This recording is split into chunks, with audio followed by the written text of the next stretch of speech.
Hello, this is Joe Perry, the Hebrew Hillbilly, with producer Jeeves coming at you from the hot, scorching, sooty covered from them Canadian wildfires, Midwest.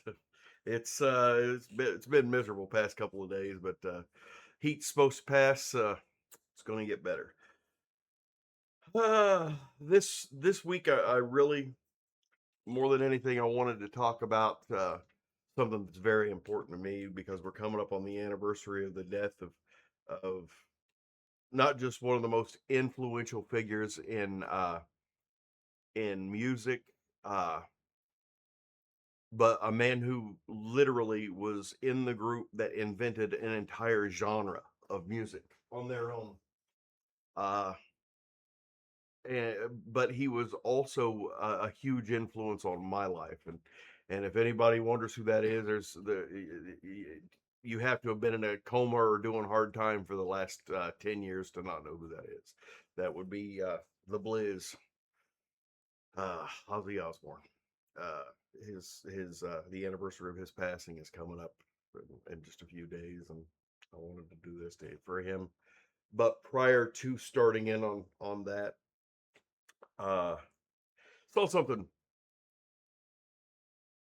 I have to mention it. I'm not a ball buster as far as people go. I mean, I'm a t-shirt, and I don't actually own any blue jeans, but I got, work pants, things like that. I do wear khakis, but and then, of course, work pants, things like that. I'm not somebody who's walking around in a three-piece suit all the time. Obviously, I'm a heavy equipment operator.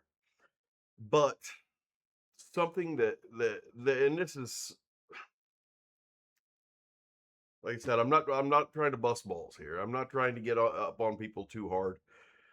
But me and my wife, now she's a real girly girl. She always likes to dress up real nice. It's we're kind of from the same background, except her parents were,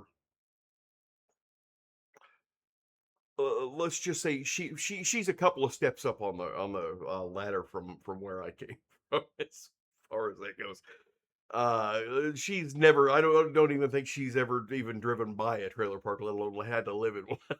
But at any rate, she's still a pretty middle class girl. She just upper middle class. She dresses nice, and she's beautiful, takes great care of herself, and her appearance is important to her. But we went to Applebee's uh because there are she some of the drinks that they have she likes, and uh uh some of the food up, they have. No, I don't mind their food. They just, uh,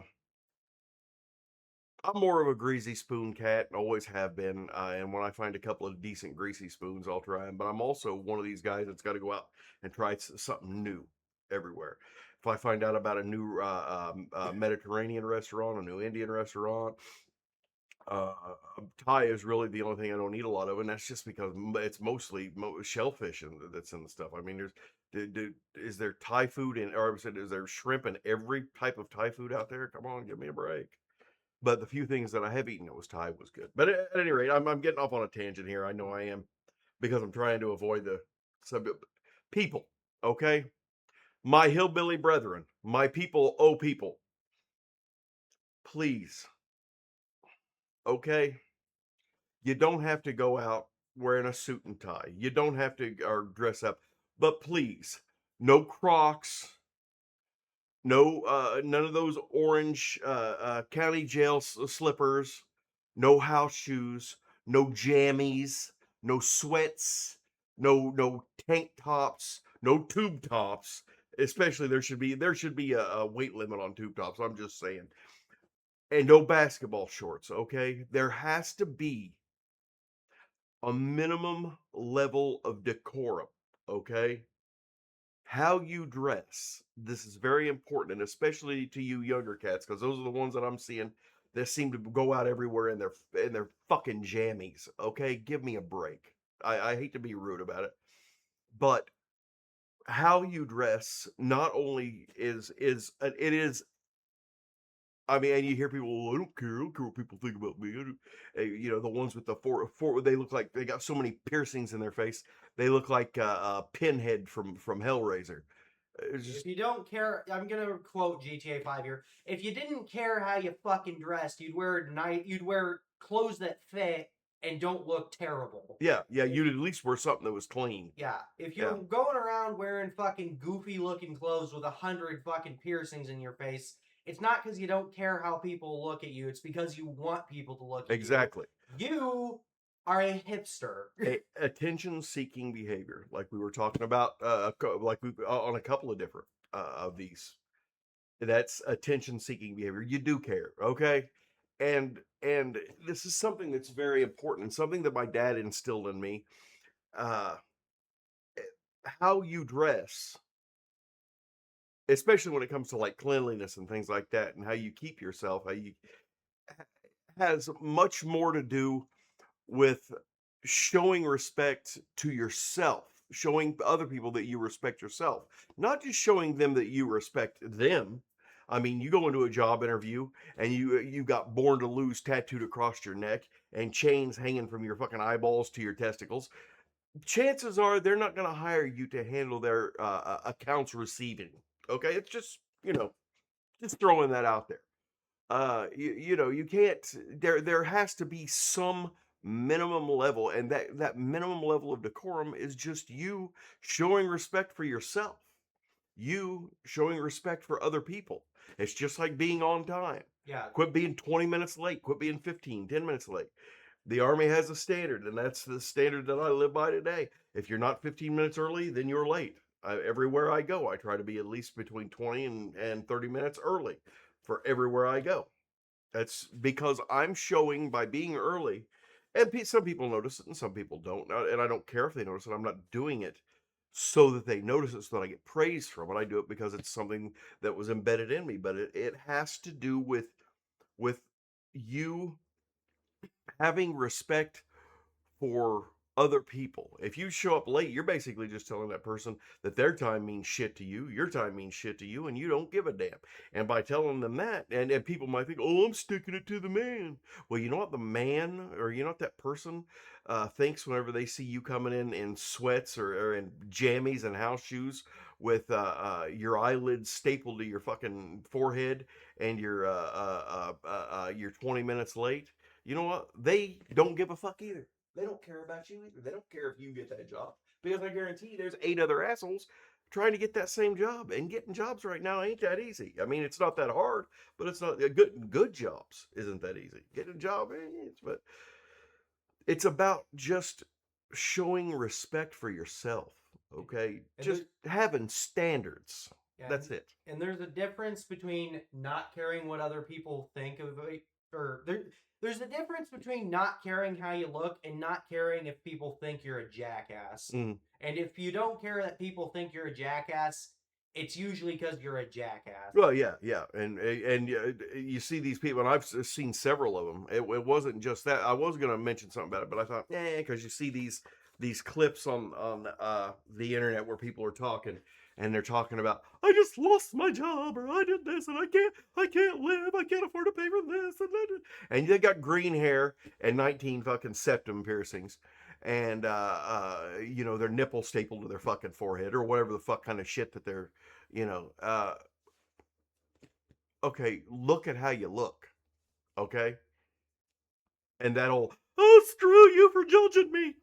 Yeah, that's what happened because you went to college and you listened to some asshole college professor. Remember, people who are teaching in college are doing so because they could not, most of them could not make it in the real world, real world. Okay, they're hiding there. They're hiding in that little academic bubble.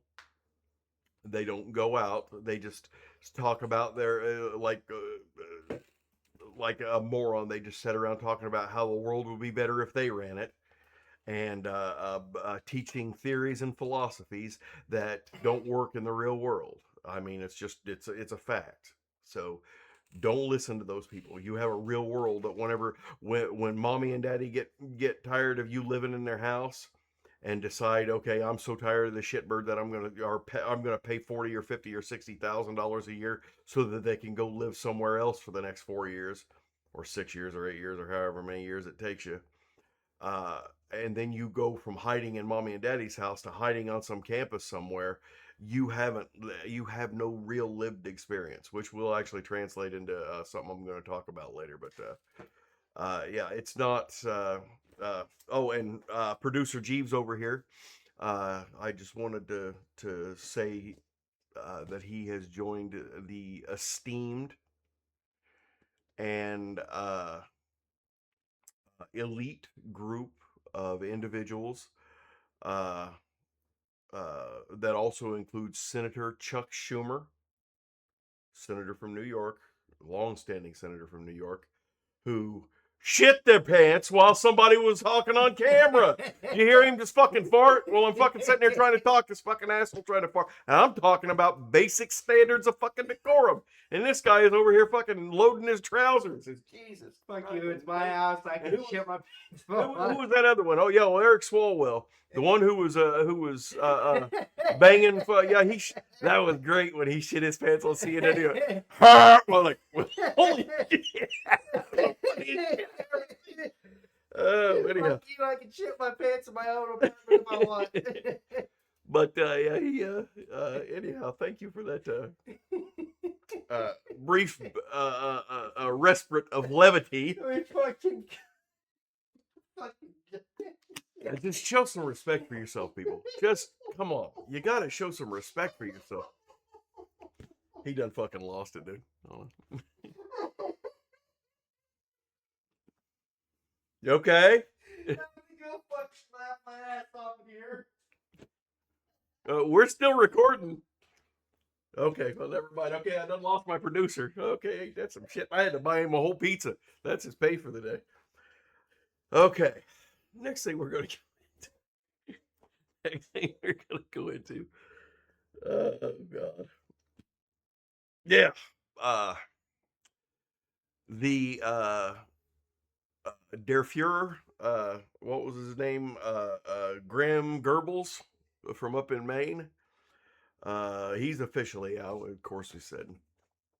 But they're trying to kind of replace him. I don't know if the guy's in Maine or not, but they're trying to find somebody in the Democratic Party, because the Democratic Party in the past, one of the things that pushed me out was regular everyday working men. Have just been pushed away. We've been told that everything we do is toxic, that everything we do is horrible, that we're to blame for everything, that all the ails of the world were are can be laid at our shoulders. And quite frankly, I'm expected to apologize for offenses uh, that the people who want the apology were not even alive to be offended, and I wasn't alive to commit the offense. But somehow I got to apologize for it. So, if I'm going to be sit there and kicked around and treated like shit, I'm going to walk away. And that's what's happened to most of uh, men who have walked away from the Democratic Party. It's literally just that simple. Well, they've got this new fucking peckerhead up there. And I'm not shitting you, for anybody who grew up in the 80s. Cat's name, I don't remember his whole name, but what hit me was Poindexter. He's supposed to be a girder monkey.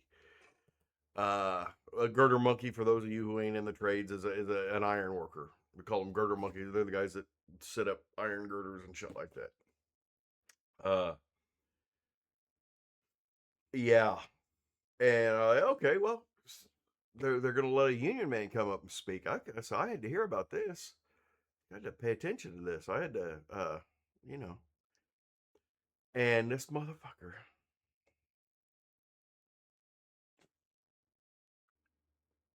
like I said, the Democratic Party is looking for somebody who can cosplay manhood instead of being a man. Because the first thing he said was, "It's okay. You can be a Democrat and still be a manly man."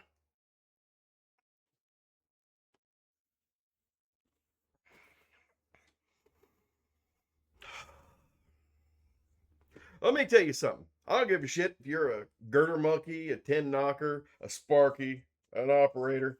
You come onto a job site, pat somebody on the back, and say you're a manly man. Somebody's gonna throw you an ass whooping. That's just the way it is. Okay. There's like I said, a certain level of behavior and decorum, and that's not within it. Okay. Democrats, and this is something that because we need a healthy Democratic Party, and the Democratic Party is dying from a rot, from a cancer that is killing it, and our cancer they call it socialism, Marxism, whatever. It is Bolshevism. It is communism. Give it its original name, Bolshevism. There's no difference in any of them. It's just the DSA is basically just a fresh, brand new coat of lipstick put on a pig. It's the same shit, okay? And it is rotting you from the inside out. We need a healthy Democratic Party. It has to happen. If you don't have, you want to know what happens when you don't have a healthy Democratic Party? I'll tell you this right now. You end up with an Indiana, okay? Now I love Indiana, and Indiana's a wonderful place, a wonderful place.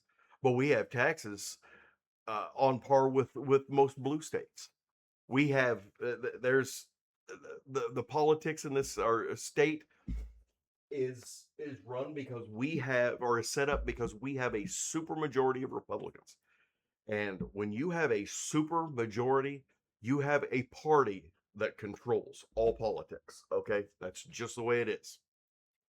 That party, whether it's Democrat, Republican, uh, doesn't matter. When they have a super majority, they start doing what they want to do.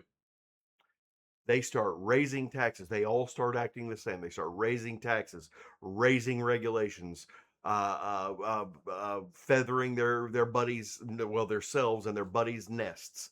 They start embezzling like crazy. I guarantee if you came into Indiana, I guarantee it. If you came into Indiana and you looked around, you'd probably find your own leering sinners around here somewhere, or your own 1 bedroom apartment that has 6,000 supposed residents that they're charging for healthcare, for the infirm. I guarantee you'd find it here. What you need, and this is one thing that I was dead set against that they were talking about with the redistricting. And of course, Democrats, you need to stop calling everybody racist because people don't give a shit anymore when you call them racist. You've screamed racism so fucking long, nobody gives a shit. Call me racist. I don't give a fuck. Fuck you. Okay? Like I said, if I wanted your opinion, I'd scrape it off my zipper. Okay? Quit screaming racist and start doing something because the Republicans are going to ruin this fucking place. It's just going to happen. They're going to turn. They're going to do to this state what the Democrats have done to or California and what the Democrats have done to New York, because that's what happens when you have a supermajority. The whole redistricting thing, I was dead set against it. Now it's not because it's racist and it comes from this and racist and homophobist and thisophobist and thatophobist. No, that's bullshit. Tell the fucking truth. The truth is that when you redistrict, all you're doing is making it easier for your side to fucking win. Like old Nancy Pelosi said, I could put this glass of water, I could put a D on this glass of water and run it in this our particular district, and it'd win against anybody. It doesn't matter. It's just that it's got a D on it, and that's what they're doing. That's what the Republicans are doing. That's what the Republicans are saying. Well, it's just one-upsmanship. We're just it's regular old tit for tat.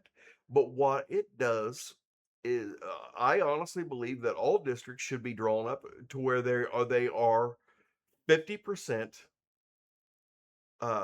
for Democrat and 50% for Republican. It should be, even if you've got to stretch them a little bit to do that. Because in that instance, in Indiana right now we've got some crazy ass Democrats that are doing wacky beyond the pale shit.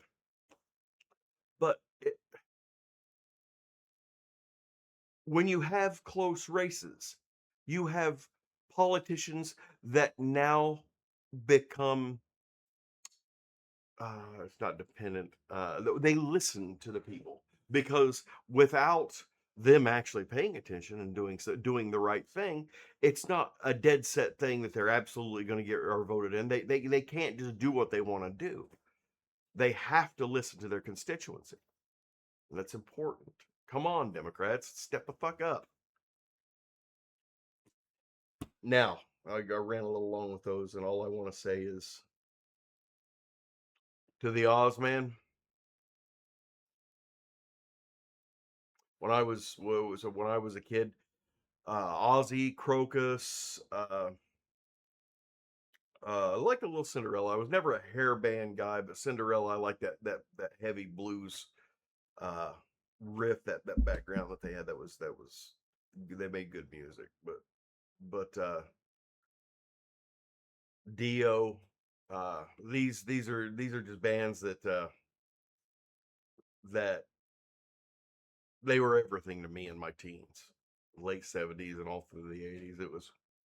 It was just that was everything to me, man.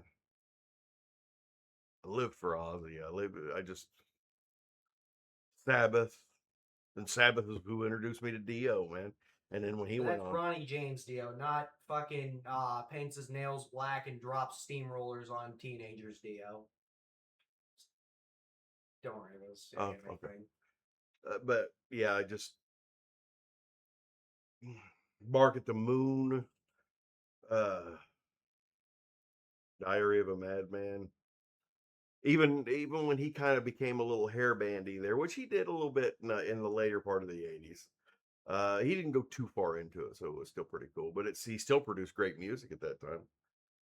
Uh, and like I said, him and Sabbath started it with me. I didn't like Dio with Sabbath as much as I liked Ozzy with Sabbath, and I know that was a big thing for Dio. But Dio, when he got away from it, he became and started his own stuff. He was right there with Ozzy for me. I mean, it's great. I mean, Dio, and but I even like Dio when he was with Rainbow. Uh, Man on the silver mountain. Yeah, so too you're too young, you wouldn't know. And I wouldn't expect you to, but no, it's just I've heard Rainbow before. They're good.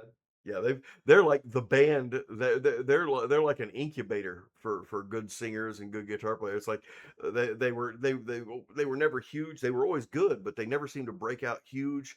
But there were so many of their former members that did break out huge. It was crazy, weird. But yeah,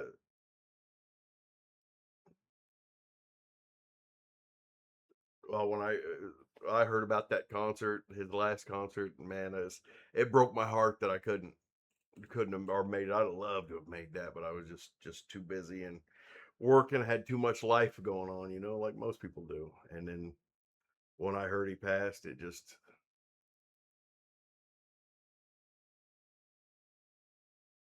oh man, it was honestly I wish I had one of those music licenses right now because I could sit and play. We could turn this into a 12-hour video thing, just playing his music and the memories and the events. The first time I heard it, what I was doing, what my life was like when this was happening. Crowley, Suicide Solution, uh, Shot in the Dark, Bark at the Moon. I mean, it's just it, but that was metal. I mean, it was metal was like the blues of the poor white trailer trash kids. The people might say, oh, but it is. It was. I mean, that's what spoke to us. That those heavy beats, those hard beats, were just a reminder of you know what we were going to face when we were older or when we got older. We knew everybody I knew. If you were lucky when I was a kid, you would think yourself fortunate to go get yourself a job in some factory that's going to kill you or maim you or tear you apart. And your other choice, well, simple: go join the army, die there. That machine gun fire, the pounding, of the boots on the pavement, the you know, or become a criminal and you know die by the policeman's bullets. You know, that was your choice. Those were your choices. You could die by the policeman's or bullets. You could die by the government's bullets, or you could die in some or chew to fuck up in some factory somewhere. And if you were lucky enough to live through that factory, or lucky enough to live through the army, then you were going to be probably crippled your whole fucking life. Uh, uh, you were going to die from some horrible fucking disease, that one of the chemicals or the asbestos or the oils or the whatever the hell ended up getting into you. Life wasn't going to turn out well for you. You knew that when you were a kid. When I was a kid, we knew that. We knew where we came from. Wasn't stupid. I'm not complaining about it, but that's life. That's part of it. But Sabbath and Ozzy gave a voice to that. That's what they did. That was what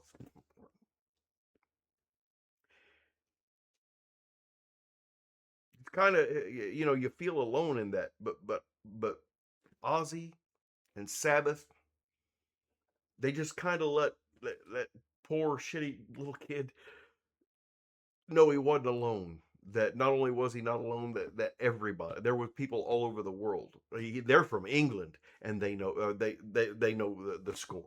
Okay, and here's a kid, some kid from some shitty trailer park in Elwood, Indiana, and there's people in England that live just like me, and I'm not disconnected. We're not the only ones. We're not the unfortunate ones. A lot of people have to live like this, and it gave you a sense, even though it was something terrible to belong to, but a sense of belonging, a sense that you weren't alone out there. That's what Ozzy was to me. That's what Ozzy was important to me. And all I have to say is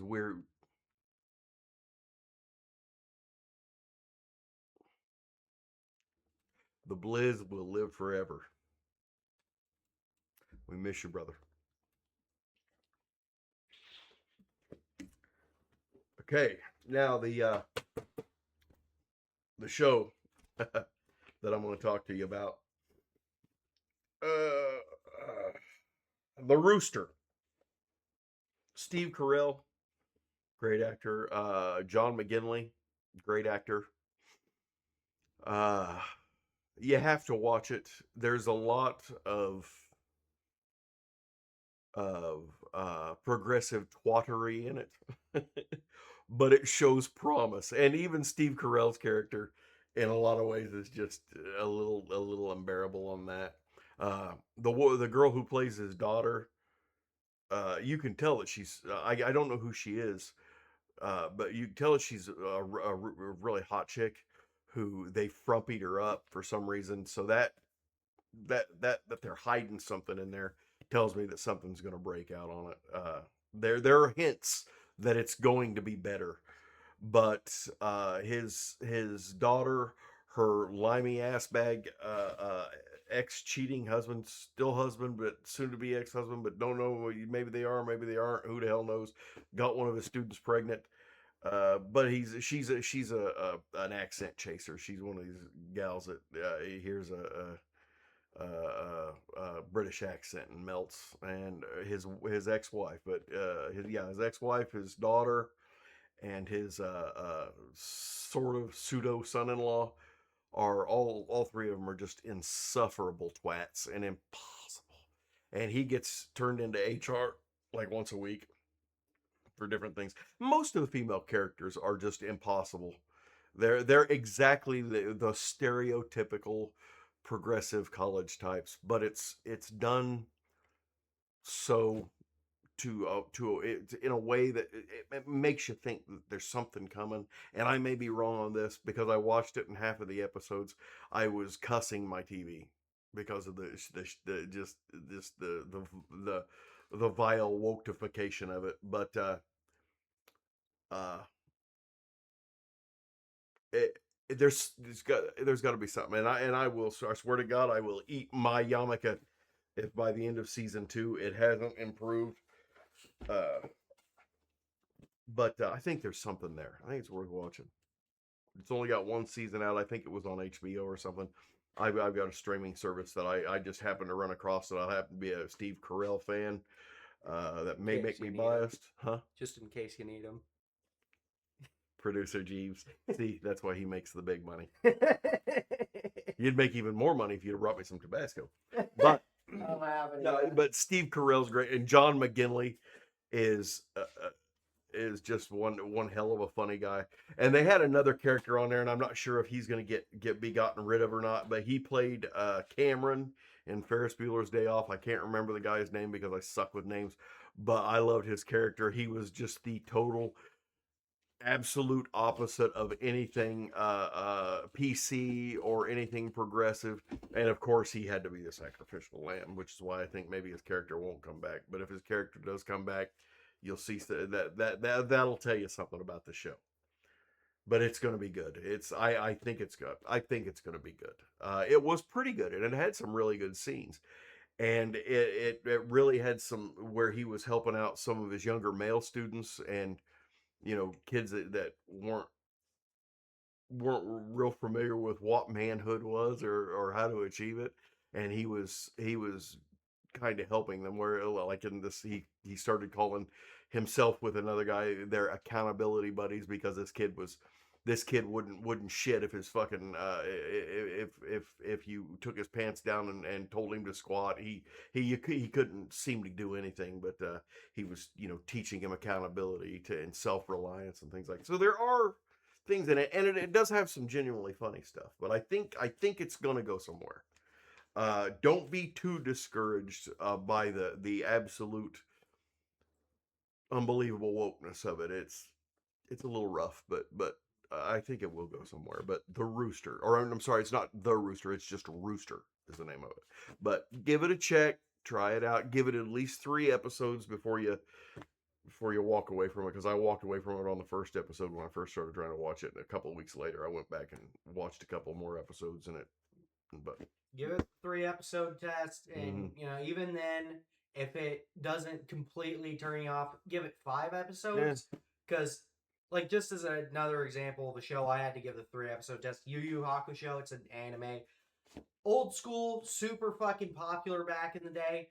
I got through the first episode, was real interesting, and then like every episode after that, up until like episode 6, was just fucking so slow and unbearable. But after I got past the 5th episode, became one of my favorite TV shows. there you go. And it sometimes it takes a while. Like I said, I couldn't stand because Jesse Pinkman's character and the wife, they Skylar. Skylar, they were just both of them literally just destroyed that show for me.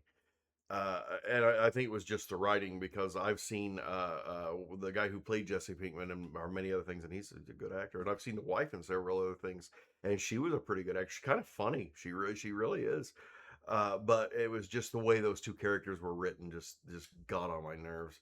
But it took Better Call Saul to bring me back into it, and I ended up finishing watching Breaking Bad, and it turned out to be pretty good. I just had to get past that. But yeah, people, Applebee's, good place to eat, decent food, but you need to be wearing something more than your jammies and a tube top when you walk in and fuzzy bunny slippers when you walk in there.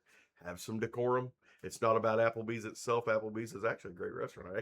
I had this lemon, looks like it was lemon Parmesan chicken. Was it? The broccoli was perfect. Most places overcook the hell out of broccoli. That broccoli was just right there on the edge of al dente. It was still nice and crisp. And, oh, it was wonderful, and it had a kind of a garlic butter on it. It was, oh man, and the chicken was outrageous. The mashed potatoes to die for. But it was just people in there that were making. Yeah, I highly recommend that chicken, that lemon chicken parmesan. I think it was. I highly recommend it. Go in there, try that. Man, it's good. Uh, the it's just about having some respect for yourself when you go outside. Show some respect for yourself. You'll be amazed at how much more you achieve in the world if you look like you're somebody who wants to achieve somebody instead of walking around looking like fucking Joe shit the rag man. And Dims, please, please get us some people in there. Okay, somebody in there, not somebody cosplaying manhood. So far, you went with a Nazi and a cream puff playing a girder monkey. Let's actually go out there and find some real people. Okay, some real toxically masculine people. Okay, yeah, you'll find it. So toxic masculinity comes in handy when you need your tire changed or you need your mainline snaked. Yeah, and Blizz, we miss you. We love you.